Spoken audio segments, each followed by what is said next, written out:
இங்கே வர சொல்லிடுவார் சார். இங்கே வர சொல்லிடுவார். ஆமாம், அவ்வளோதான். வேற என்ன, இப்போ அவர் போக மாட்டார்ல. அவர் ஃபேமஸான டைலாக் ஐயம் வெயிட்டிங்கிற மாதிரி சொல்லிடுவாங்க. அவ்வளோதான். நீங்கள் எல்லாரும் கூப்பிட்டு இங்கே வந்துங்க, நம்ம பார்த்துக்கலாம், இங்கே வச்சு கடைகளை வச்சு பேசிடுவோம்.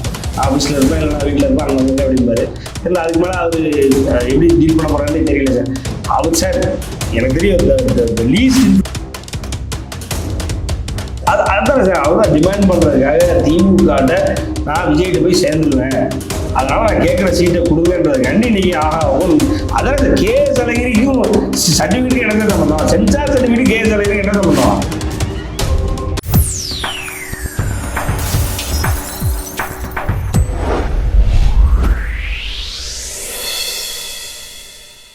வணக்கம், இது கோல்டன் சான்ஸ் வழங்கும் அரசியல் களம். இன்றைய அரசியல் களம் நிகழ்ச்சியில் நம்மோடு இணைந்திருப்பவர் அரசியல் விமர்சகர் திரு சத்யன் ராமசாமி அவர்கள். வணக்கம். வணக்கம் சார்.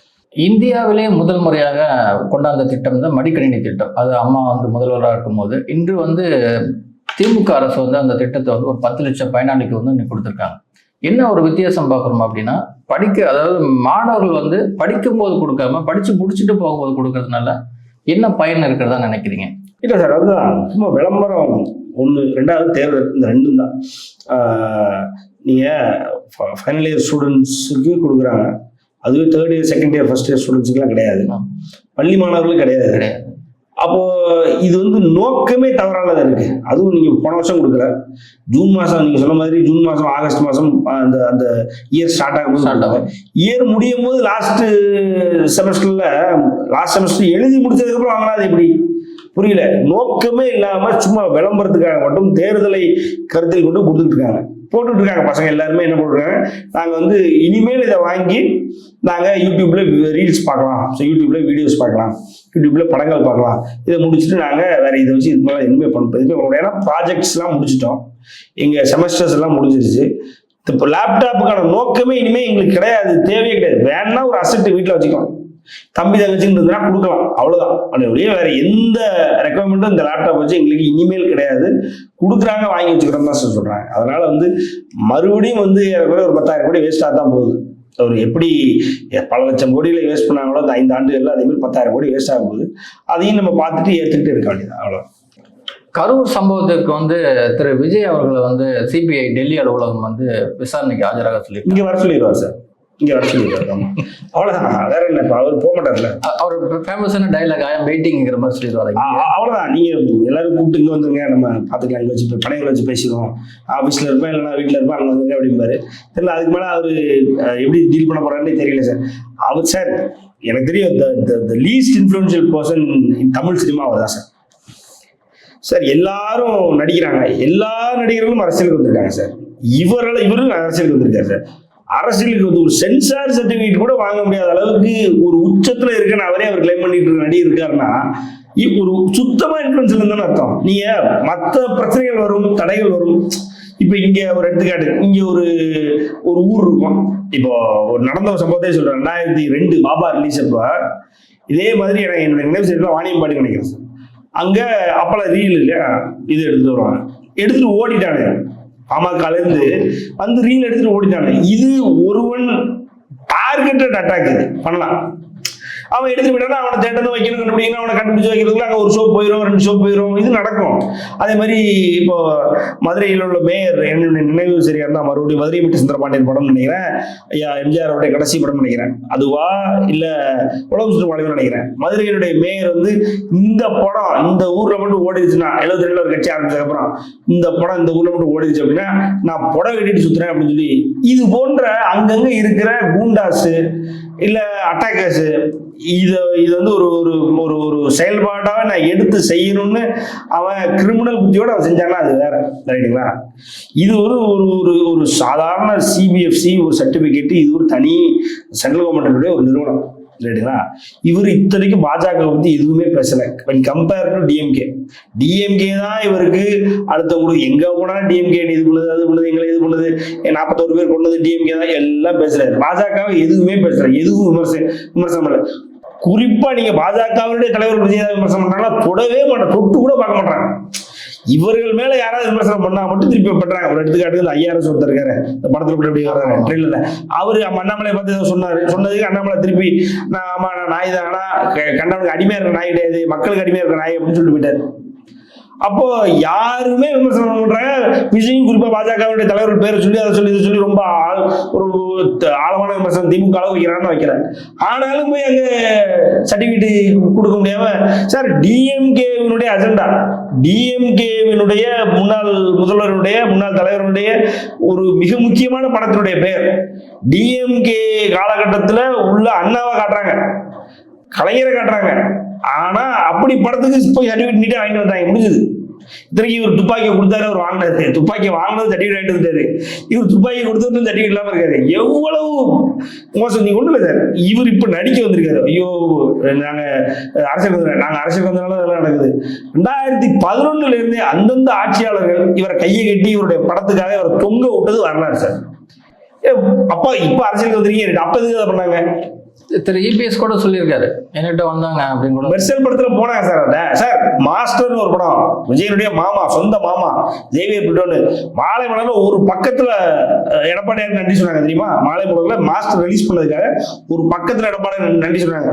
மெர்சல் படத்தை ரிலீஸ் பண்ண விட்டது அனிமல் வெல்ஃபேர் போர்டுல கிளியரன்ஸ் கிடைக்காம அதுக்கு என்ஓசி வாங்கி கொடுத்தது எடப்பாடியார் அவர்கள். எடப்பாடியார் வாங்கி கொடுத்தா படம் ரிலீஸ் பண்ணுது. இப்படி இது இது இது எல்லாத்துக்குமே காரணம் எப்படி? இவரு இப்போ 2011 இதே மாதிரி காவலன் படம் வரும்போது இப்படிதான், டிசம்பர்ல இருந்து தீபாவளில இருந்து டிசம்பர் கொண்டு வந்தாங்க, டிசம்பர்ல இருந்து அடுத்த வருஷம் பொங்கல் கொண்டு வந்தாங்க, பொங்கலுக்கு ஆடுகாலம் கூட வந்துச்சு, வச்சு நச்சு நச்சு நச்சு விட்டு அனுப்பிட்டாங்க, அவ்வளவுதான். இது கூட வந்து தீபாவளி ரிலீஸ் தான் சொன்னாங்க, அப்புறமா தான் தள்ளி வந்திருக்கு. விஷயம் என்ன சார்? நீங்க ஒண்ணும் இல்ல, அவர் என்ன சொல்றாருன்னா அரசியல் சதின்னு சொல்றாரு. எத்தனை வருஷம் சார்? ஏன்னா இவரை விட்டு நமக்கு ஒரு வேலையே இல்லையா? உலகத்துல நடக்கிறது பூரா இவர் சதி பண்றது தான் நடக்கணுமா? எதை கேட்டாலும் சதி சதி சதின்னு நீங்க என்னன்னு பேசிக்கிறதுக்கு காரணமே விஜய் தான். எதை கேட்டாலும் எல்லாத்துக்கும் காரணம் விஜய் வளர்ச்சி முடியாம பேசிக்கிறேன், விஜய் இப்படி பண்ற. ஏய் நீ விஜய்க்கு அவரால் இவ்வளவு நடந்துட்டு இருக்கல, விஜய் இதை பத்தி வாய் தரல. கேவிஎன் ப்ரொடக்ஷன்ல ஏதோ ஒரு கர்நாடகாரன் அங்கேருந்து வந்து இங்கே வச்சு ஒரு படம் எடுத்து 4 காசு சம்பாதிச்சு படம் வந்திருக்கான். இப்போ அவனுக்கு அவன் படத்துக்கு சர்டிஃபிகேட் கிடைக்காம இப்போ வெளியில ரிலீஸ் ஆகுமா, 9ஆம் தேதி ரிலீஸ் ஆகுமா, என்ன ஏதுன்னு தெரியாம ஒரு பதட்டத்தில் இருக்கும். அப்போ இந்த மாதிரி நடந்திருக்கு. இது என்ன நான் பண்ணி கொடுக்குறேன் வைக்கிறேன், இப்படியே என் படத்துக்கு பண்றீங்க, நீங்க கோழைத்தனமா இருக்கீங்க, நீங்க ஒரு இப்படி பண்ணக்கூடாது வைக்கக்கூடாது, எதையாவது ஒரு அறிக்கை கொடுக்கலாம்ல, ஏதாவது எதிர்த்து பேசலாம்ல. அப்ப நீங்க பாட்டுக்கு அமைதியா இருந்தீங்கன்னா அப்ப ப்ரொடியூசரை என்ன நினைப்பாங்க உங்களுக்கு? நீங்க ப்ரொடியூசர் ஏற்கனவே நீங்க ப்ரொடியூசர் பூரா வாழ வச்சதே இல்லை, மாறாக அவங்களை அழிய வச்சதான் உங்களோட வரலாறு. சங்கிலிமுறையில் ஆரம்பிச்சுக்கிட்டு ஒரு 10-15 பேர், பிடி செல்வகுமார்னு இவருக்கு மேனேஜரா 10-15 வருஷம் இருந்தவரே புலின்னு ஒரு படத்துல காலி பண்ணி சிம்புதேவன் ஒரு டைரக்டர் காலி பண்ணி, அதெல்லாம் வரலாறு சொல்லிட்டே போகலாம் சார், சினிமா பத்தி பேசிட்டே இருக்கலாம். அப்படி ப்ரொடியூசரை பூரா காலி பண்ணீங்க. லாஸ்ட் டான்ஸ் போட போறீங்க, அதுக்கும் இந்த மாதிரி நடக்குது அப்படின்னா அப்பவும் நீங்க குரல் கொடுக்க பயந்தீங்க அப்படின்னா நீங்க என்ன மாதிரி அப்படி ஒரு கேள்வி வரும்ல. அப்பவும் நீங்க இறங்கி உதவணும்னு நினைக்கல. இப்ப இதுக்குள்ள என்ன பண்ணிருக்கணும்? என்னை பார்த்து பயப்படுது வைக்குது அப்படின்னு ஒரு பேட்டி கொடுக்கலாம், பேட்டி கொடுக்க பயப்படுவார். இல்ல வழக்கம்போல உட்காந்துட்டு வீட்டுக்குள்ள பெட்ரூம்லயே உட்காந்துட்டு அவர் பாட்டுக்கு ஒரு வீடியோவாவது பண்ணலாம்ல, எதையும் பண்ண தயாரா இல்ல. இந்த மொத்த விஷயத்துலையும் சார் விஜய் இறங்கி வரணும்னு எதிர்பார்க்குறாங்க, வேற ஒண்ணும் இல்லை. விஜய் இறங்கி வரணும். படத்துல செகண்ட் ஹாஃப்ல ஃபுல்லா ஒரு ரொபோட்டிக் ஃபைட் நிறைய இருக்கான், பிளட் சயின்ஸ் எல்லாம் நிறைய வரும், கொடுக்கறதுக்கு முகாந்திரம் இருக்கு அப்படின்றதுனால கொடுக்க வாங்கிக்கிறது அப்படின்றாங்க. படத்தை நீங்க பாதியா கூட வெட்டிக்கோங்க, கொடுக்காதீங்கன்றதான் கேவின் ப்ரொடக்ஷன். ஆனா திரு சீமான் அவர்கள் என்ன சொல்றாருன்னா, இதே படம் தான் ஏற்கனவே தெலுங்குல வந்திருக்கு, அந்த படத்துக்கு சர்டிபிகேட் கொடுக்கும்போது இதுல இந்த படத்துல எக்ஸ்ட்ரா எடுத்துருக்காங்க சார். அதான் சொல்றேன், நீங்க பாத்தீங்கன்னா அந்த ட்ரெய்லர் டிஃபரன்ஸே தெரியும். ட்ரெய்லரே பாத்தீங்க அப்படின்னா இவரு பாலையா வந்து குத்துறது வந்து ஒரு மாதிரி ஏதோ ஒரு ஈட்டி ஒரு அட்டை மாதிரி இருக்கும், அதை வச்சு குத்துவாங்க. இது ஏதோ ரொபோட்டிக் ஹேண்ட் வந்து குத்துற மாதிரி இருக்கும்.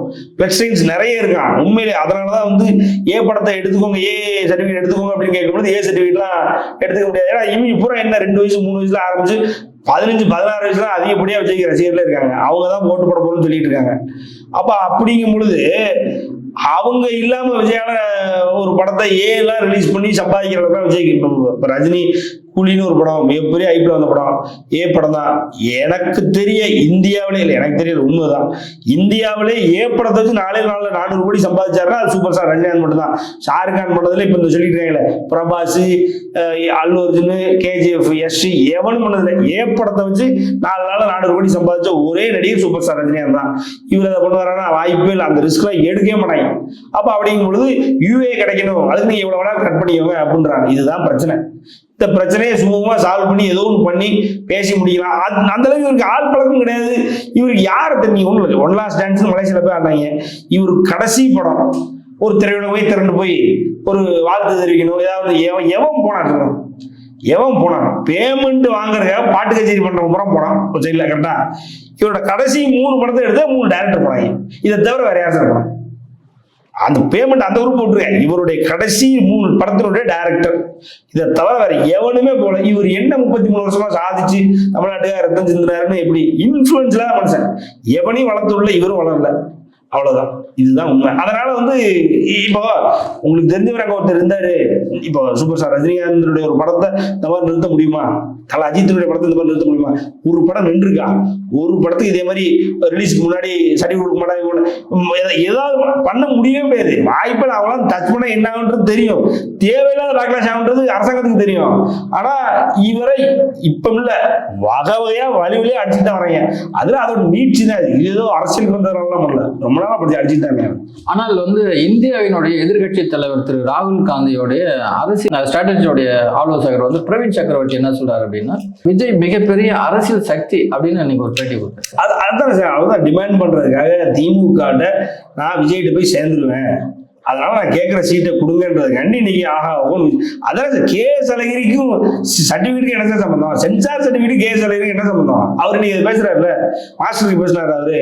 என் தம்பி விஜயனுடைய படம் மாஸ்டர் படம் வெளியேறவில்லை, வெளியாக தாமதமாகிறது, அதனால வந்து கொடுங்க அப்படின்னு பேசினாரு அவரு. அவருக்கும் விஜய்க்கு என்ன சம்பந்தம்? இப்ப அதனால சும்மா என்னதான் சம்பந்தப்படுத்தி பேசிக்கிட்டு இந்த அமமுக இவரு தினகரன் ஒரு நாள் உட்காந்துட்டு விஜய் தான் பிரியாள் விஜய் தான் பிரியாள் சொல்லிட்டு இல்லையா, அவரும் விஜய் தான் பிரியாள் போராட்டம் கூட சொல்லி பார்த்தாரு.